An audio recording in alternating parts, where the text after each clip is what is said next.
Президент Киргизии Садыр Жапаров и глава киргизского Минздрава нашли лекарство от коронавируса, настойку из сыкульского корня. Ну и здесь вы можете спросить меня, Илья, что такое? Ну молодцы, какой-то волшебный сыкульский корень, где его уже купить? Постойте, друзья, здесь не все так однозначно. Оказывается, это ядовитое растение, известное как борец или аконит джунгарский. В нем содержится яд аконитин, один из самых сильных растительных ядов. Этот корень опасен как для человека, так и для животных. Им даже травят мух и тараканов. Но президента Киргизии все это, похоже, не смущает. Он утверждает, что с помощью иссык-кульского корня коронавирус на начальной стадии можно вылечить за день-два. Глава Минздрава его, конечно же, поддерживает и говорит, что борец веками применялся в Кыргызстане для лечения сахарного диабета, радикулита, бронхита и даже рака желудка. Ну, в принципе, логично, если у тебя желудка нет, то нету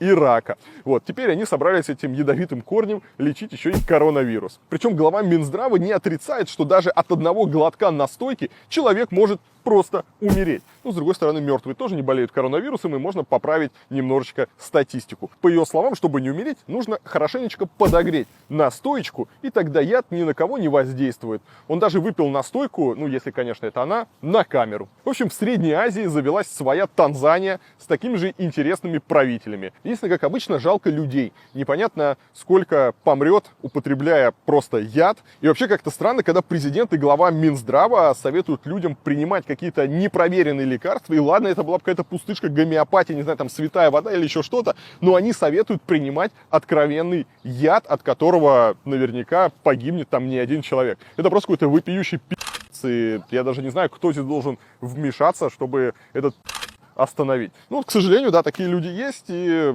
есть кто им верит, и я уверен, сейчас там появится множество последователей, которые будут глотать всякую дрянь, и потом помирать. Ну, а что поделаешь, да? Бог дал, Бог взял, а кому-то Бог не дал мозгов. Вот, очень грустная история. С другой стороны, я сразу вспоминаю, когда только начинался коронавирус, помните, были все эти разговоры конспирологов, да, что это богатые придумали специально, чтобы сократить население Земли. После того, как ты видишь, что в Киргизии предлагают лечить коронавирус ядом, я сам начинаю верить в эту конспирологию. Действительно, ведь богатые могли придумать коронавирус для того, чтобы сократить количество дураков на свете.